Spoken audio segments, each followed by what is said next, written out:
Terima kasih Anda masih menyaksikan Kompas Siang, Saudara. Bawaslu Kota Cilegon dan Jawa Tengah memastikan lonjakan perolehan suara PSI hanya di penghitungan aplikasi Sirekap. Sementara Menko Polhukam Hadi Cahyanto menyebutkan tudingan ini harus dibuktikan.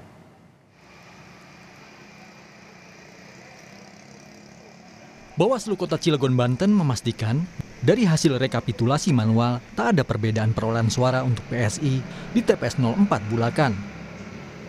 Bawaslu mengaku telah menindaklanjuti soal dugaan penggelembungan suara PSI.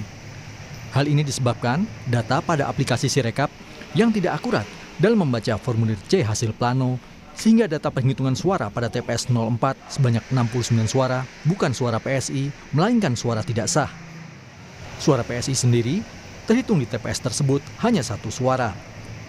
Bawaslu Kota Cilegon memastikan rekapitulasi suara berjenjang secara manual yang dilakukan dari tingkat kecamatan hingga tingkat kota telah selesai dilakukan.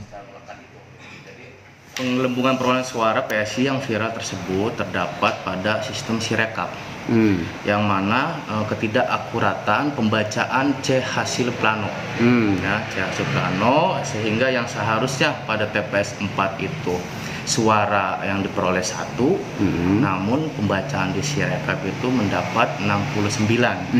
Nah, dalam proses itu kami pengawas pemilu secara melekat menghadiri setiap rekapitulasi dari tingkat kecamatan hingga tingkat kota, dan tidak ditemukan hal yang diberitakan itu penggelembungan suara. Nah, itu sudah sesuai, ya, sudah sesuai hasil C planonya, ya, dengan Sirekap itu sudah disesuaikan, disinkronisasi. Nah, lonjakan suara PSI juga terjadi di 2 lokasi TPS di Jawa Tengah, yakni di Kabupaten Sukoharjo dan Kabupaten Purworejo. Bawaslu Jawa Tengah menyebut lonjakan suara terjadi karena kesalahan pembacaan input data pada aplikasi Sirekap. Lonjakan suara PSI ini terjadi di 2 lokasi, yakni di TPS 009 Desa Geneng Kabupaten Sukoharjo, di mana hasil yang seharusnya diperoleh adalah 5 suara, namun dalam aplikasi Sirekap terbaca menjadi 40 suara. Sedang di TPS 02 Desa Kroyo, Kabupaten Purworejo, hasil yang seharusnya diperoleh adalah 0 suara atau kosong, namun di dalam aplikasi terbaca menjadi 48 suara.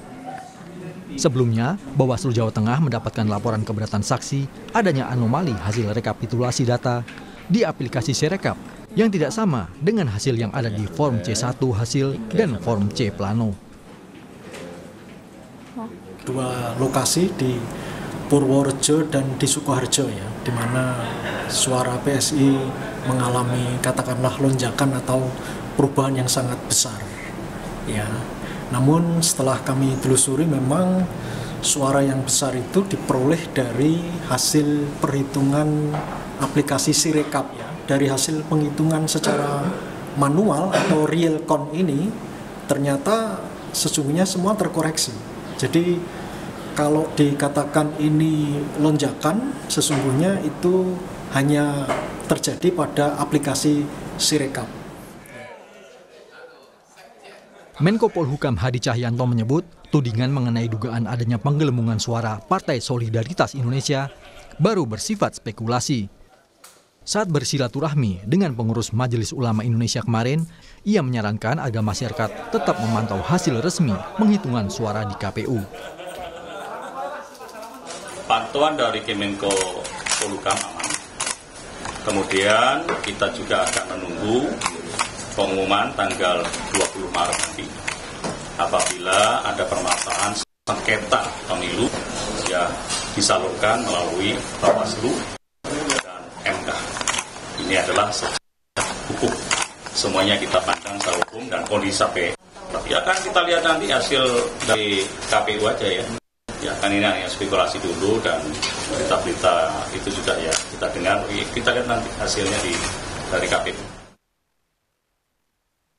Sebelum anomali suara PSI besutan Kaisang Pangarep, yang juga putra Presiden Joko Widodo, aplikasi Sirekap juga sebelumnya memicu kontroversi dalam perhitungan suara Pilpres. KPU menyebut terdapat 154.541 TPS yang mengalami kesalahan pembacaan namun telah diperbaiki. Tim Liputan Kompas TV. Kita akan sapa jurnalis Kompas TV, ini Putu Trisnanda yang saat ini berada di gedung KPU RI Jakarta. Putu, berdasarkan informasi adanya dugaan bahwa diagram perolehan suara sementara atau real count di KPU ini, baik pileg ataupun pilpres ini hilang. Sebenarnya apa yang terjadi, Putu? Ya, selamat siang Juno dan juga saudara. Sampai dengan saat ini memang kalau kita lihat bagaimana situs si rekap dari KPU RI ini memang tidak menunjukkan diagram ataupun juga data tertentu, karena memang ada kebijakan dari KPU yang karena beberapa waktu ini situs Sirekap ini selalu menimbulkan perdebatan publik begitu ya akan hasil C1 yang tidak sesuai dengan hasil pemindaian yang kemudian dihitung ataupun juga dijadikan dalam satu grafik diagram proses hasil penghitungan suara, sehingga kebijakan dari KPU adalah tidak lagi menunjukkan diagram, tidak menunjukkan hal-hal tersebut, tetapi lebih menunjukkan ataupun juga masyarakat ini hanya bisa mengakses hasil C1 plano yang kemudian ini sudah dianggap lebih firm perhitungannya, karena ini merupakan data yang sudah dihitung oleh PPK atau panitia penyelenggara yang kemudian nantinya akan dilampirkan dalam formulir D yang juga nanti akan dihitung pada proses rekapitulasi suara di tingkat nasional. Sampai dengan saat ini memang belum ada pernyataan lebih resmi lagi yang terbaru, karena pernyataan tersebut merupakan pernyataan dari anggota dari KPU RI, Idam, yang kemarin sempat ditemui oleh rekan-rekan pers begitu ya. Kami masih menanti apakah pada hari ini nanti akan ada perubahan lagi, ini masih kita nantikan. Dan Juno, untuk sekadar informasi, sampai dengan hari ini memang untuk di hari Rabu sendiri, KPU RI ini tidak menyelenggarakan rapat pleno penghitungan ataupun rekapitulasi suara di tingkat nasional, karena kalau kita lihat dari 128 PPLN atau pemilih luar negeri ini sudah direkapitulasi, tinggal satu lagi Kuala Lumpur nanti yang akan menyelenggarakan pemungutan suara ulang atau PSU pada tanggal 9 dan juga 10 Maret 2024. Sementara untuk di tingkat dalam negeri sendiri, karena memang masih dalam proses penghitungan di tingkat provinsi, jadi tadi saya sempat mencoba mengkonfirmasi kepada pihak komisioner dari KPU RI, targetnya pada tanggal 11 Maret 2024 ini penghitungan atau rekapitulasi suara di tingkat dari provinsi naik ke nasional dalam negeri ya, ini akan kembali dimulai.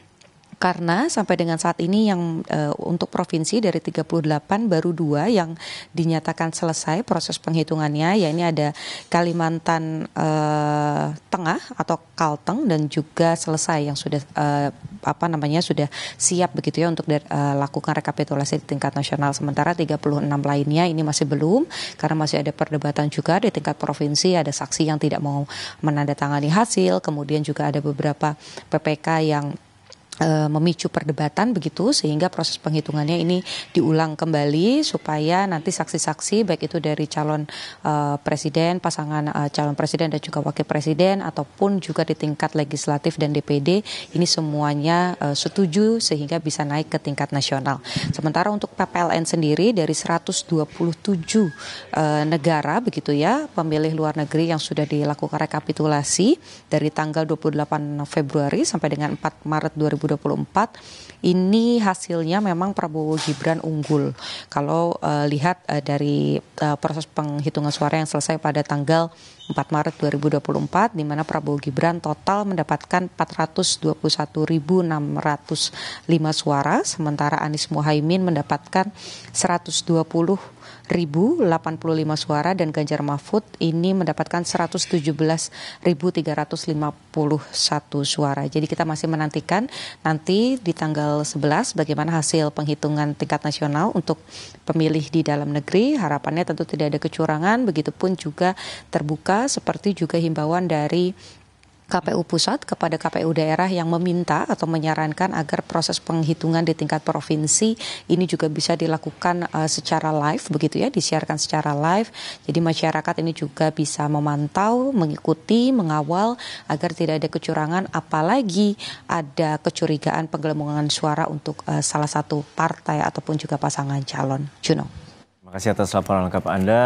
Jurnalis Kompas TV ini Putu Trisnanda dari gedung KPU RI Jakarta.